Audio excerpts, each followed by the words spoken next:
Bahkan di depan rumah saya itu banyak sekali orang-orang yang punya kebiasaan bakar sampah. Ketika kerugian negara dihitung 271 triliun itu gara-gara timah, itu alhamdulillah bagian terbesar dari kerugian yang dimaksud itu adalah menyangkut kerusakan lingkungan.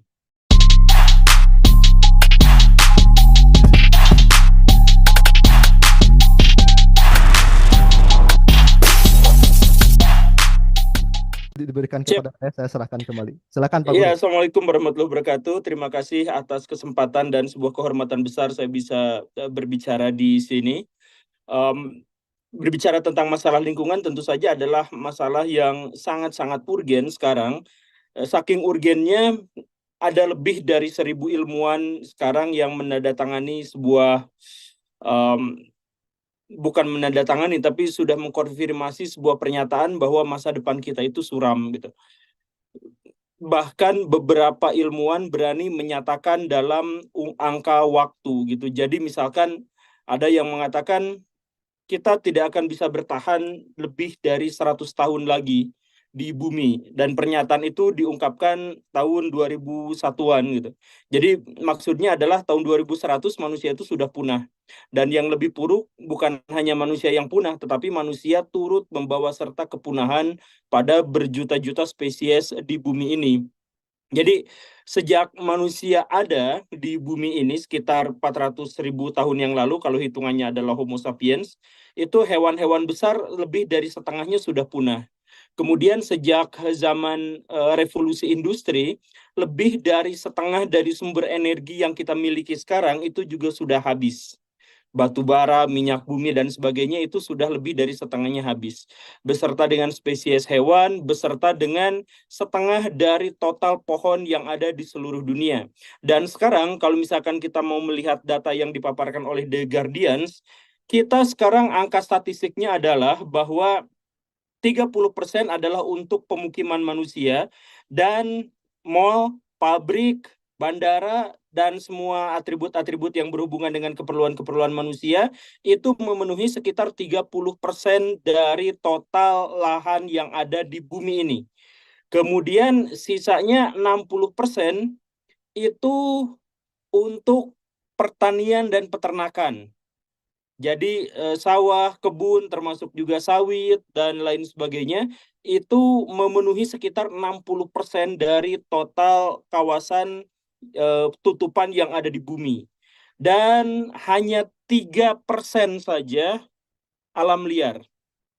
Jadi alam liar yang kita lihat di TV gitu, yang ada singanya, ada jerapahnya, ada paus biru, apa segala rupa, mereka hanya tersisa 3% saja. Sisanya tutupan di bumi itu untuk kepentingan-kepentingan manusia. Nah, dengan kondisi yang seperti ini, maka manusia itu sekarang sebenarnya ada di ambang kepunahan. Makanya beberapa ilmuwan langsung mengeluarkan sebuah kategori bahwa zaman sekarang itu disebut sebagai anthropocentrism atau anthropo extinction. Jadi kepunahan massal yang disebabkan oleh antropo, oleh manusia kita semua gitu. Nah, di Indonesia sendiri kita mengalami hal yang sangat pahit terkait dengan kerusakan lingkungan itu. Datanya berapa? Datanya tidak jelas. Kenapa datanya tidak jelas? Karena lebih banyak penyebab kerusakan lingkungan itu yang disebabkan oleh sesuatu yang ilegal. Dan karena itu sesuatu yang ilegal, maka tidak bisa ditakar gitu. Misalkan eh, tambang batu bara di Indonesia. Kita mulai dari batu bara dulu karena batu bara adalah sesuatu yang sangat-sangat penting di Indonesia. Dia adalah nilai ekspor terbesar di Indonesia dalam 3 tahun terakhir, yang paling besar. Dan kita sekarang memiliki cadangan batu bara sebesar 37,6 miliar ton yang menyebabkan Indonesia menjadi supplier bahan batu bara terbesar di seluruh dunia. Nah, uniknya adalah sebagian besar dari tambang-tambang itu ilegal atau pajaknya yang ilegal atau gabungan dari semua yang ilegal gitu. Nah, jadi batu bara ini menyebabkan apa? Menyebabkan polusi yang sangat luar biasa karena batu bara ini digunakan untuk pembangkit listrik tenaga uap. Dan pembangkit listrik tenaga uap ini sangat-sangat tidak ramah lingkungan. Nah, kita masuk kepada poinnya. Kenapa kita menggunakan batu bara untuk pembangkit listrik kita? Kan tadi Pak Moderator mengatakan bahwa kita berbicara bukan hanya dalam soal sains, karena solusi itu biasanya ditemukan pada masalah-masalah sosial. Saya sangat setuju dengan pernyataan itu. Dan di Indonesia, masalah-masalah yang terkait dengan sumber daya alam, masalah yang terkait dengan kerusakan lingkungan, dan lain sebagainya, itu biasanya dikaitkan dengan masalah-masalah sosial, yaitu mentalitas masyarakat. Coba misalkan kita hitung-hitungan yang sangat sederhana. Kenapa pemerintah kita lebih dari setengah dari energi yang digunakan di Indonesia itu menggunakan bahan bakar yang kotor? Batu bara misalkan, itu kan kotor sekali, menyebabkan polusi. Kenapa masyarakat kita memilih menggunakan batu bara daripada menggunakan sumber-sumber energi yang lain? Karena batu bara adalah yang paling murah. Jadi mentalitas masyarakat kita itu adalah mentalitas yang menganggap bahwa diri mereka itu tuh miskin gitu. Karena mentalitas masyarakat kita itu adalah masyarakat yang sangat miskin atau merasa bahwa dirinya itu miskin, maka mereka itu segala sesuatu menuntut supaya sesuatu itu murah gitu. Makanya demonstrasi di Indonesia itu agendanya cuma dua, sejak reformasi sampai sekarang tuh agendanya cuma dua. Turunkan harga atau naikin gaji. Gak ada yang lain. Gak ada soal masalah lingkungan, gak ada soal riset, gak ada soal teknologi, gak ada soal diplomasi dengan negara yang lain dan sebagainya. Demonstrasi di Indonesia itu cuma naikin harga, naikin gaji dengan turunin harga. Gak ada yang lain gitu. Nah, kenapa bisa masyarakat kita itu seperti itu? Karena masyarakat kita itu bermental atau merasa bahwa dirinya miskin. Misalkan, ketemu sama orang bule, kita inferior. Jadi sangat ramah, ihi. Kalau ketemu sama orang yang sudah kita kenal, biasa aja. Tapi kalau misalkan ketemu sama bule, tiba-tiba menjadi sangat ramah. Ketemu sama orang lain, kita manggilnya apa? Pak Bos. Atau Pak Haji gitu, yang semacam itu. Ini semua sebenarnya menunjukkan bahwa karakteristik masyarakat kita itu adalah masyarakat yang inferior. Masyarakat yang menganggap bahwa dirinya itu kecil, miskin, tidak berdaya. Jadi setiap ada bencana alam, mereka pasti akan berkata, kalau misalkan diwawancara sama televisi, mereka pasti akan mengatakan dengan cara yang paling template, yaitu, ya kami berharap bahwa pemerintah segera memberi bantuan kepada kami. Itu kan.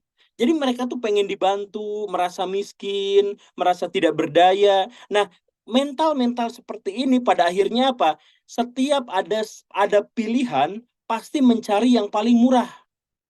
Listrik kita itu bagian terbesarnya ngambilnya dari batu bara, dan akibatnya apa? Kerusakan lingkungan parah karena batu bara itu dari mulai pengerukannya, pembawanya sampai ke endingnya dijadiin sebagai pembangkit listrik tenaga uap itu sangat kotor, sangat tidak bagus, dan rakyat Indonesia biasa-biasa aja. Karena apa? Ya yang penting mah paling murah gitu. Coba kita misalkan bandingkan sikap yang sama atau masalah yang sama yang dirasakan sama Cina. Cina itu sekarang habis-habisan untuk mengembangkan energi ramah lingkungan, di antaranya adalah panel surya. Dan karena mereka habis-habisan di situ, dan panel surya akhirnya menjadi sebuah industri besar di situ, akhirnya apa? Di Cina, harga listrik yang disebabkan oleh panel surya masih lebih murah daripada batu bara. Karena apa? Karena rakyatnya mendorong supaya ada perubahan. Mereka itu tidak suka sama polusi, mereka itu tidak suka sama udara kotor. Maka dari itu, mereka habis-habisan. Industri mobil listrik Cina sekarang adalah yang terbesar di dunia. Bahkan Elon Musk ketar-ketir ngeliat industri mobil listrik di Cina. Dan itu diimbangi oleh sumber listriknya dari mana. Mereka bikin ITER yang sampai sekarang belum selesai, tetapi yang lebih penting lagi adalah mereka langsung mencoba untuk bikin sumber daya alternatif, yaitu yang lebih ramah lingkungan. Bukan berarti sangat ramah lingkungan, tetapi jauh lebih ramah lingkungan daripada batu bara. Yaitu apa? Mereka bikin panel surya raksasa dan masif, terjadi di mana-mana. Di daratan Cina, di lautan Cina, mereka bikin yang seperti itu. Nah, kenapa masyarakat kita tidak mau melakukan itu? Ya karena dana riset dari masyarakat kita untuk misalkan mengembangkan teknologi itu hanya 6 miliar. Dan dari 6 miliar itu sekitar 75%-nya hanya digunakan untuk masalah-masalah teknis, sabang saning rapat, operasional, jalan ke sana ke sini dan sebagainya. Sehingga riset kita tidak menghasilkan apapun. Karena riset kita tidak menghasilkan apapun, kita tidak bisa mengembangkan sumber energi alternatif yang lebih ramah lingkungan. Kita masih tergantung aja terus-terusan sama batu bara. Dan batu bara itu seperti yang dijelaskan tadi, dari mulai pengerukannya, pembawaannya sampai dijadikan sebagai bahan bakarnya itu semuanya kotor. Nah, itu masalah pertama. Kenapa? Karena masyarakat kita menuntut agar kita tuh dapat yang murah-murah. Gitu. Coba kalau misalkan kita hitung-hitungan dengan cara yang lain. Batu bara itu paling murah, tapi juga sekaligus yang paling mahal. Kenapa paling murah sekaligus paling mahal? Ya dikeruknya, karena kita penghasil batu bara terbesar ya pasti saja jadi paling murah gitu kan. Apa-apanya jadi paling murah. Tapi coba lihat dampaknya. Dampaknya diantaranya adalah kesehatan masyarakat menjadi rentan. Jadi gampang sakit. Ketika gampang sakit harus datang ke dokter. Itu berarti harus bayar BPJS. Dan di dokter juga ada subsidi kesehatan dari pemerintah. Jadi beban yang ditanggung oleh masyarakat gara-gara penggunaan batu bara itu besar. Karena apa? Karena biaya kesehatannya, dampak yang disebabkan sama kerusakan lingkungannya itu lebih besar. Makanya alhamdulillah kemarin ketika kerugian negara dihitung 271 triliun itu gara-gara timah, itu alhamdulillah bagian terbesar dari kerugian yang dimaksud itu adalah menyangkut kerusakan lingkungan. Jadi maksudnya alhamdulillah tuh kita sudah memiliki sebuah perhitungan di mana lingkungan hidup kerusakannya itu dihitung. Karena sebelumnya tidak dihitung. Makanya sekarang mencuat 271 triliun, orang-orang kemudian kaget dan miskonsepsi gitu ya terkait dengan ini. Tapi sebenarnya ini tidak. Di satu sisi itu adalah sesuatu yang buruk, tetapi di sisi lain, alhamdulillah, isu lingkungan sekarang dimasukkan ke dalam kerugian negara. Hitung-hitungan kerugian negara. Begitu. Tapi balik lagi, masalah kita itu adalah masalah sosial. Di mana kita itu sangat-sangat berharap segala sesuatunya murah. Dan karena itu kita nuntut DPR, kita nuntut pemerintah untuk bisa bikin sumber daya yang murah juga. Walaupun itu merusak lingkungan, walaupun murahnya dalam jangka waktu yang pendek. Itu masalah yang pertama. Coba kemudian kita hitung masalah yang kedua. Masalah penebangan hutan misalkan. Kenapa penebangan hutan di Indonesia begitu masif dan Indonesia sekarang tercatat sebagai negara dengan hutan paling cepat gundul di seluruh dunia? Jadi ada sekitar berapa ya? Sekitar 3 hektar hutan kita per menitnya habis gitu.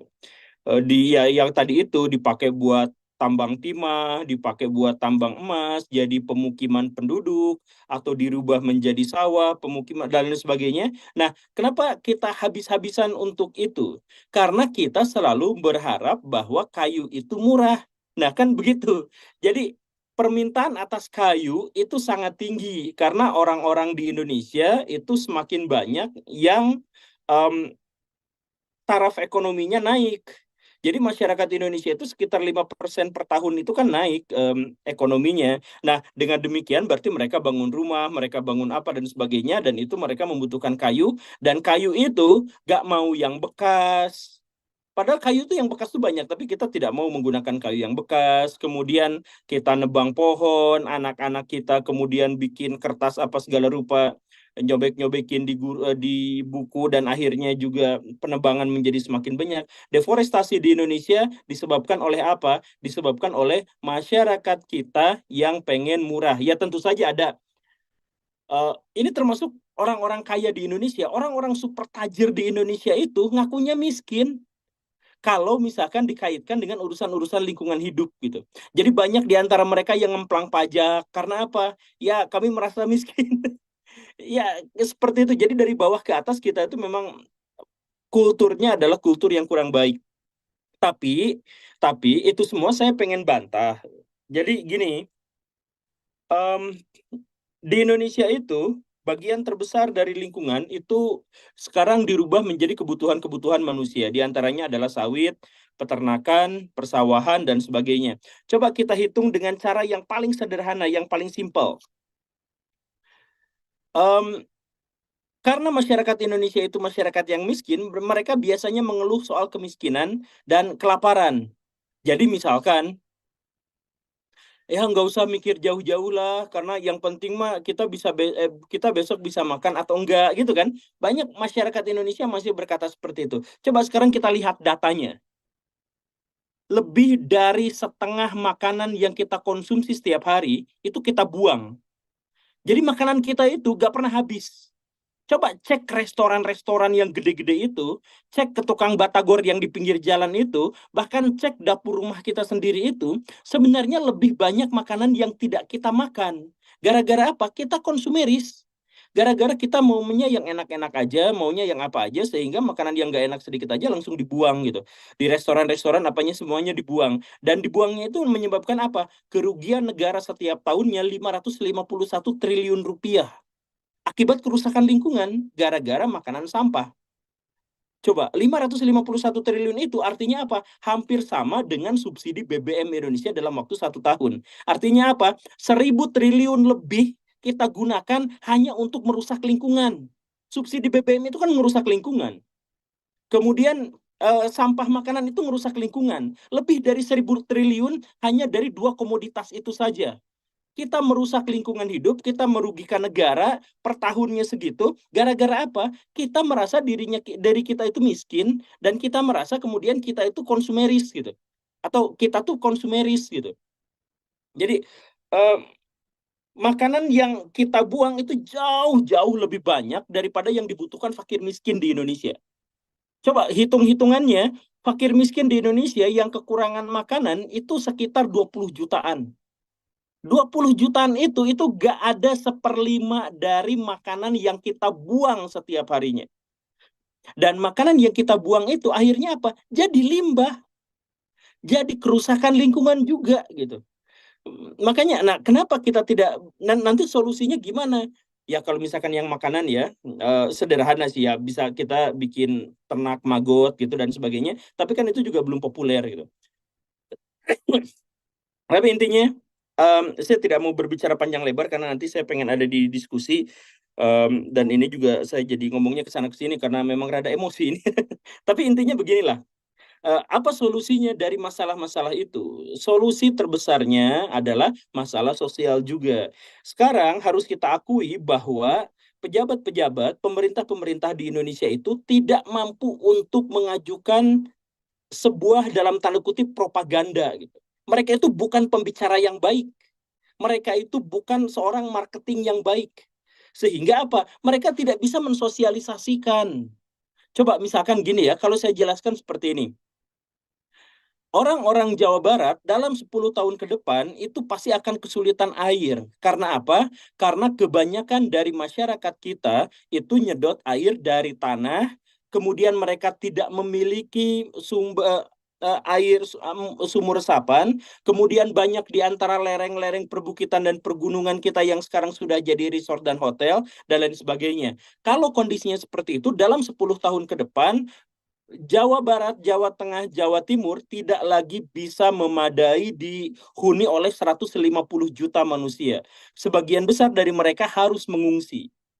Nah, kalau misalkan masyarakat ditekankan yang seperti itu terus-terusan, di mana air kita semakin lama semakin krisis, kemarin kita nyedot air hanya 10 meter, sudah ada sekarang 60 meter, nanti lanjut ke 120 meter dan sebagainya, karena air kita sudah sangat terbatas, sudah sangat habis. Coba jelaskan itu kepada masyarakat, propagandakan itu, ajarkan itu di kelas-kelas, di training-training. Kan masyarakat kita itu masyarakat yang miskin literasi, mereka nggak suka baca. Kalau tidak suka membaca, biarkan mereka mendengar itu gitu. Biarkan mereka mendengar tangisan bumi bahwa suhu di Bandung sekarang tempat saya tinggal itu naik 10 derajat dalam 10 tahun. Maka kalau misalkan dibiarkan 10 tahun berikutnya, maka kita nggak usah datang ke Masjidil Haram untuk haji. Karena panasnya udah kebagian di sini.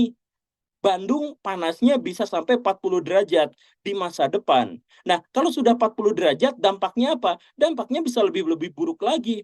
Penyakit menular, wabah penyakit akan berkeliaran di mana-mana. Karena wabah penyakit bisa beradaptasi terhadap lingkungan yang ekstrim, sedangkan manusia sebagai makhluk dengan multiseluler seperti ini tidak bisa mengikuti itu.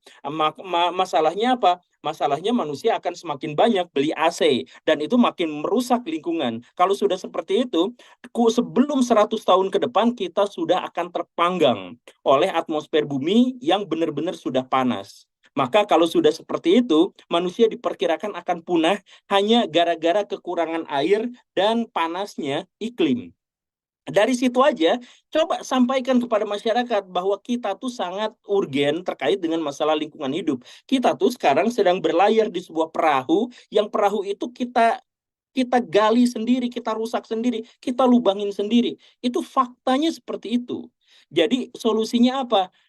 Kajian-kajian semacam ini itu harus terus-terusan dibicarakan dan setiap orang yang mendengar masalah kerusakan lingkungan itu harus segera menyampaikan kepada orang lain.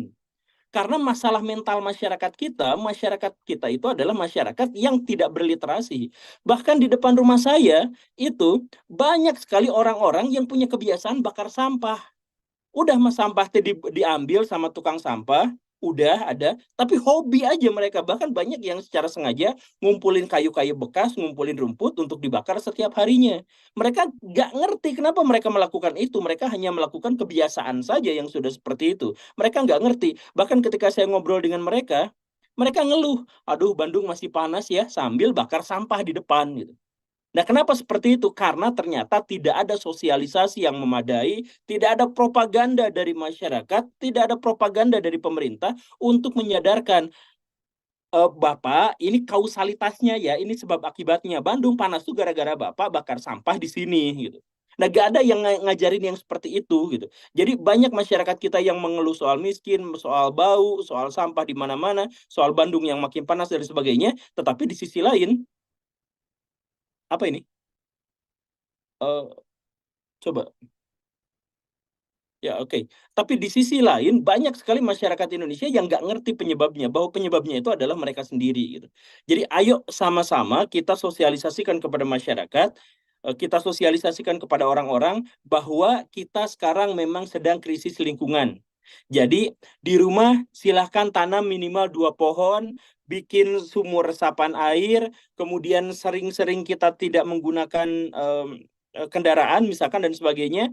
Kalau mungkin sudah ada sarana transportasi, naik kereta wus atau apa segala rupa yang seperti itu sosialisasikan kepada masyarakat agar kita menjadi bangsa yang lebih baik dan anak-anak kita tidak menderita gara-gara kerusakan lingkungan yang ditimbulkan oleh kita sendiri.